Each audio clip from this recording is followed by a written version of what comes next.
Charles Studd était un Anglais qui a vécu de 1860 à 1931. Il s'affiche à l'image. Il était champion du monde de cricket, sport national en Angleterre, jusqu'à ce qu'un jour, il décide de prendre une grande décision dans sa vie. Et voilà, avec le recul, ce qu'il dit de lui. Dieu m'a appelé à aller en Chine et j'y suis allé en dépit de l'opposition la plus absolue de tous ceux que j'aimais. J'ai joyeusement fait ce que Christ avait dit au jeune homme riche de faire. En 1910, à l'appel de Dieu, j'ai de propos délibérés, un jour où j'étais tout seul sur le bateau, fait don de ma vie à cette œuvre-ci. Et cette dernière s'est révélée par la suite destinée à atteindre non seulement le Soudan, mais la totalité du monde encore non évangélisé. Mes seules joies en conséquence viennent de ce que, lorsque Dieu m'a donné un travail à faire, je ne l'ai pas refusé. Alors, peut-être que cette histoire peut en surprendre certains. Peut-être qu'on peut se dire que tout abandonner, ça concerne une minorité de personnes un peu folles dans leur tête, qui ne se plaisaient pas nécessairement dans ce qu'elles faisaient. Mais en réalité, il faut avoir un certain équilibre dans sa vie et dans sa foi pour avancer de cette façon. Et ça, c'est un très bel exemple, l'exemple de Charles Studd pour nos vies. Alors, je suis très heureux de vous retrouver aujourd'hui pour continuer notre série de messages sur les paraboles de Jésus dans les évangiles. Manu l'a commencé la semaine dernière, je continue dans cette lancée et ça va durer tout cet été à l'église. Je vous invite à lire ce court passage ce matin qui se trouve dans l'évangile de Matthieu au chapitre 13, versets 44 à 46. Donc Matthieu 13, 44 à 46. Le royaume des cieux ressemble encore à un trésor caché dans un champ. L'homme qui l'a trouvé le cache, et dans sa joie, il va vendre tout ce qu'il possède et achète ce champ. Le royaume des cieux ressemble encore à un marchand qui cherche de belles perles. Lorsqu'il a trouvé une perle de grande valeur, il est allé vendre tout ce qu'il possédait et l'a achetée. Fin de la lecture. Alors notre passage aujourd'hui évoque deux courtes paraboles avec des similitudes et une différence principale entre elles. Qu'est-ce qui caractérise ces deux découvertes ? À quoi font référence le trésor et la perle ? Qu'est-ce que tout cela engage pour nos vies, concrètement ? On va voir que le gain de l'éternité nous fait renoncer à l'éphémère. Et on verra dans un premier point les caractéristiques de ces découvertes et dans un second point les implications de ces découvertes. Je vais parler premièrement des caractéristiques de ces découvertes. Alors, deux paraboles et deux découvertes différentes, a priori. D'une part, le trésor, il est découvert sans que le texte nous mentionne de recherche spécifique de la part de celui qui était en train de creuser dans ce champ, de cet homme. Et d'autre part, la découverte de la perle, elle fait suite à une recherche de la part du marchand de perles.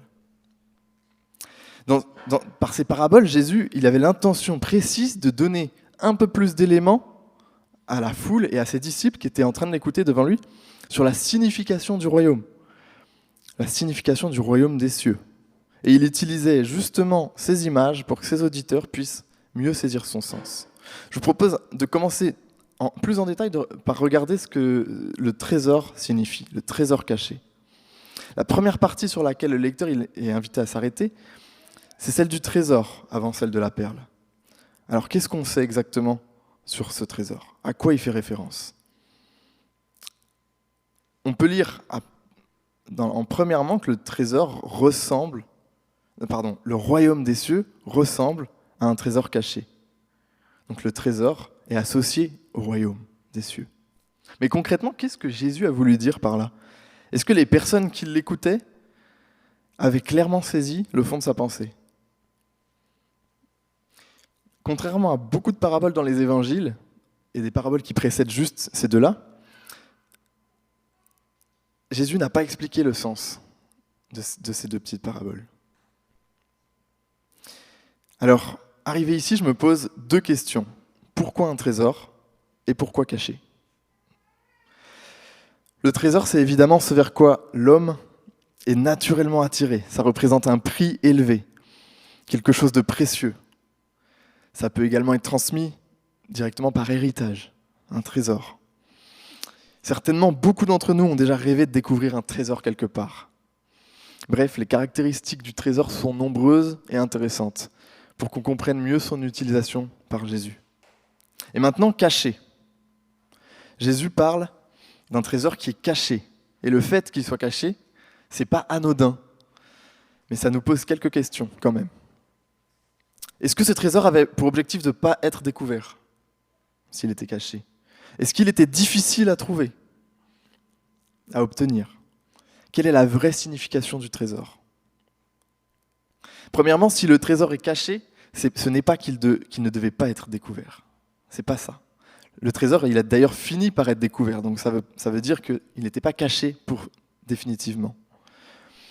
Si le trésor représente la vie éternelle, on met une hypothèse déjà, si ça représente la vie éternelle, cette image montre plutôt la façon dont beaucoup l'ont reçue. Une découverte précieuse. Je vous ai donné un petit indice à l'instant. J'ai dit ici, il représente la vie éternelle. On va voir dans la suite ce qu'il représente. Pour d'autres, malheureusement, pour d'autres personnes dans leur vie, elles passeront à côté de cette vie éternelle, de ce trésor. Je vais citer le pasteur John MacArthur, qui a écrit ces mots assez cash, mais qui sont pourtant vrais.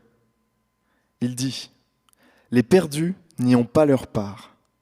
Ils récoltent la conséquence naturelle de leur incrédulité et de leur rébellion, l'aveuglement spirituel. » Il résume certainement que ceux qui passent à côté de la grâce qu'il leur est faite de saisir ce trésor n'auront pas leur part. La part du trésor, c'est-à-dire la vie éternelle. Ça, c'est ce que dit John MacArthur. Il commente le verset 11 du chapitre 13. C'est un verset plus tôt. En combinant toutes ces caractéristiques, on réalise que Dieu veut révéler aux hommes ce qu'il a de plus précieux et leur offrir le don de cette vie éternelle. Je suis obligé de faire une précision ici sur ce que représente le royaume des cieux. Vous posez peut-être cette question. Le royaume des cieux, c'est aussi le royaume de Dieu dans les autres évangiles. Il est appelé le royaume des cieux dans l'évangile de Matthieu, en particulier, mais c'est exactement la même chose. C'est un thème qui revient à de multiples reprises dans la Bible. C'est d'ailleurs au cœur de l'enseignement de Jésus. Ce royaume, c'est le règne éternel à venir de Dieu. Et l'Église, c'est-à-dire le rassemblement de tous les croyants, l'Église fait partie de ce royaume. Elle n'est pas en tant que telle le royaume, mais elle y prend part. Enfin, ce royaume, il est à venir et nous sommes appelés à prier pour que son règne vienne. C'est ce que Matthieu décrit dans la prière du Notre Père qu'on connaît et que Jésus enseigne à prier pour que son règne vienne. On va se pencher maintenant sur les détails de la perle un peu plus.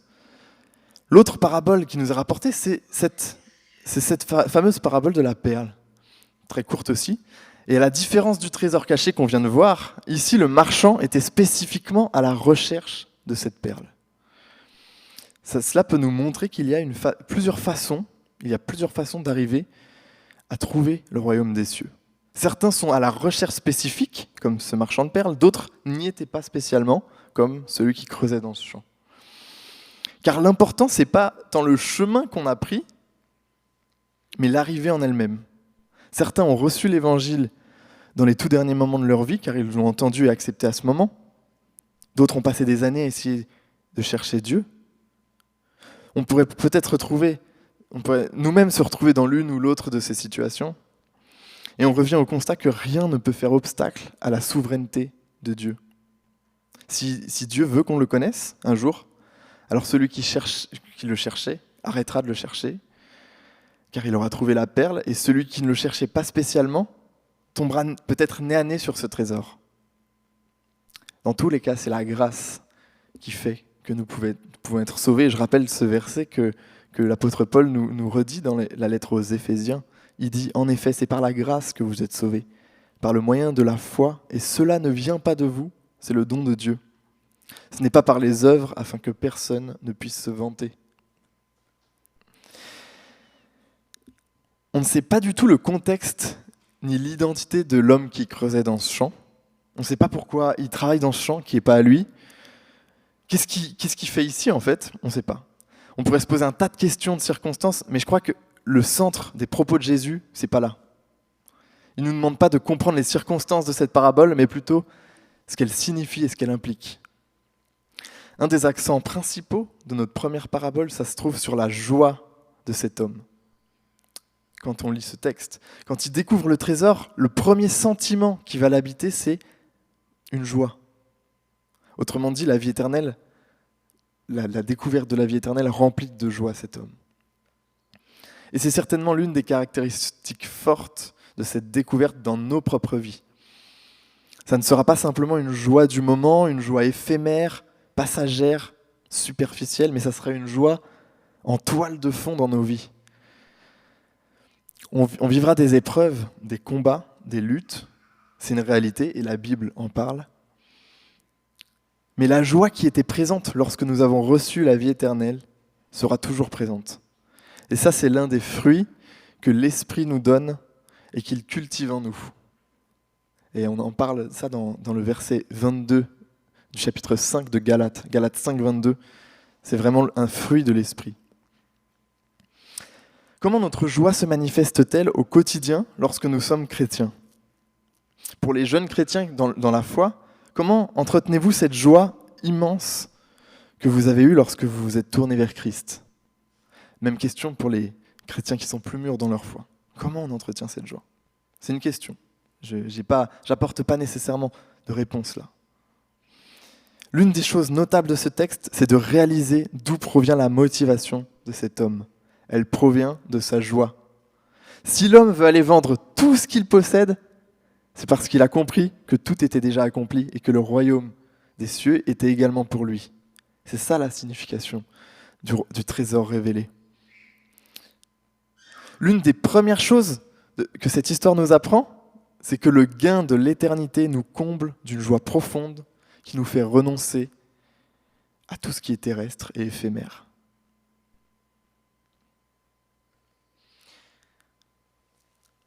Et ça nous amène à parler de notre second point, qui va être les implications de cette découverte.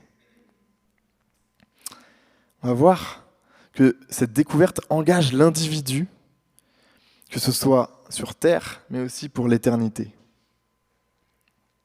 Ce qui est commun à ces deux histoires, c'est bien le fait que chacun est allé vendre ce qu'il possédait pour saisir pleinement ce qui était de grande valeur devant lui. L'une des remarques que faisait un commentateur sur ce texte était de dire que si le trésor caché était le salut en Jésus, et que je suis l'homme qui le trouve, je suis alors capable d'acheter ce qui contribue à mon salut, et je peux me sauver par la vente de ce que je possède. Et en effet, cela nous pose un problème. Je ne sais pas si vous avez remarqué le problème.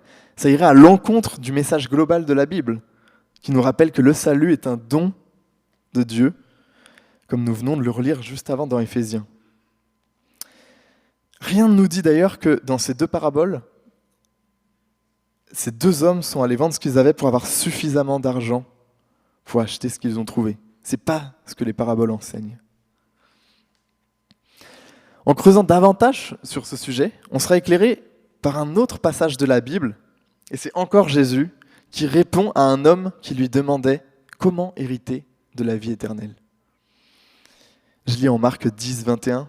« L'ayant regardé, Jésus l'aima et il lui dit « Il te manque une chose. Va vendre tout ce que tu as, donne-le aux pauvres et tu auras un trésor dans le ciel. » Alors pourquoi Jésus veut inciter tout le monde à aller mettre toute sa vie sur le bon coin? De ce qu'il affirme dans ces deux textes, ce n'est pas pour réunir une somme d'argent suffisante que nous sommes appelés à vendre ce qu'on possède. La personne à qui il a dit d'aller vendre tout ce qu'il avait était riche. On est plutôt appelé à considérer que la grâce qui nous est offerte est infiniment plus précieuse que toutes nos attaches sur terre. Alors, il est clair que c'est une décision qui engage et qui nous coûte à tous. Posséder et se satisfaire de ses possessions sur terre nous empêche de comprendre quel est le trésor qui nous est promis. Ce fameux trésor au ciel dont Jésus parlait dans le verset qu'on vient de lire. Si on fait le parallèle avec la recommandation de Jésus, on peut se rendre compte que plus nous possédons de choses, plus il est difficile de s'attacher à Christ. La possession, ça peut se retrouver dans plein de domaines de nos vies. En premier, on peut penser au matériel, c'est juste. Il y a une certaine confiance dans les richesses matérielles, on y retrouve du plaisir. Mais cet appel à vendre tout ce qu'on possède englobe, je crois, plus largement tout ce qui nous empêcherait de mesurer à quel point le royaume des cieux est précieux pour notre vie. Et tout ce que nous devons laisser pour avancer et suivre Christ. Et ça nous invite à nous positionner dès maintenant face à ce que Jésus enseigne. Et maintenant, on va parler de tout ce que nous abandonnons. C'est pas seulement sur terre, c'est pour l'éternité. Cette découverte, elle est engageante sur terre, c'est vrai, mais elle représente un vrai bénéfice pour l'éternité. C'est exactement le centre de notre texte. Je crois fortement que dans ces deux histoires, ces deux hommes ont bien compris ce qu'ils possédaient jusque-là. Ils ont bien compris que tout ça, ça représentait rien par rapport à ce qu'ils ont découvert, la perle et le trésor. Ils ont compris que ce cadeau que Dieu leur avait fait avait une valeur bien trop élevée et ne pouvait, quoi qu'il arrive, ils ne pouvaient pas se le payer. Il nous a offert l'éternité et bien trop souvent, on continue de vivre en pensant à nos propres intérêts. On continue, en quelque sorte, de mépriser son sacrifice. Mais ça nous concerne tous. Personne ne peut dire non, moi j'arrive à vivre bien, tranquillement, j'ai pas ce problème-là. On est tous concernés par ça. Alors, quelle mise en pratique on peut faire de ce que nous avons vu jusque-là ? Qu'est-ce qu'on apprend sur la personne de Dieu et comment on peut répondre à cet appel ? Un premier élément central, c'est le fait que Dieu fait ce qu'il veut. La première chose qu'on apprend. Il est pleinement souverain et il décide de la façon dont il se fait connaître à chacun. Certains seront à la recherche spécifique, d'autres pas spécialement. Ça nous dépasse, mais c'est la définition même de la grâce. Le salut, c'est un don de Dieu. La deuxième chose, une deuxième chose en tout cas, c'est de voir que la joie de nous savoir racheter, c'est la plus grande motivation qui soit dans nos vies pour abandonner notre vie marquée par la désobéissance à Dieu. C'est cette motivation de la joie qui va nous permettre d'abandonner notre vie passée, notre vie, peut-être tout ce que nous aimerions abandonner à Christ, nos péchés, nos manquements, notre désobéissance. C'est exactement cette motivation-là, la joie, qui va permettre ça. Si on n'a pas compris et si on n'a pas reçu ce trésor, on ne peut pas abandonner par nos propres forces nos péchés. Le fait de gagner l'éternité va nous pousser à renoncer à ce qui est terrestre et à nous mettre à son service. Et la question, c'est où on en est avec le péché.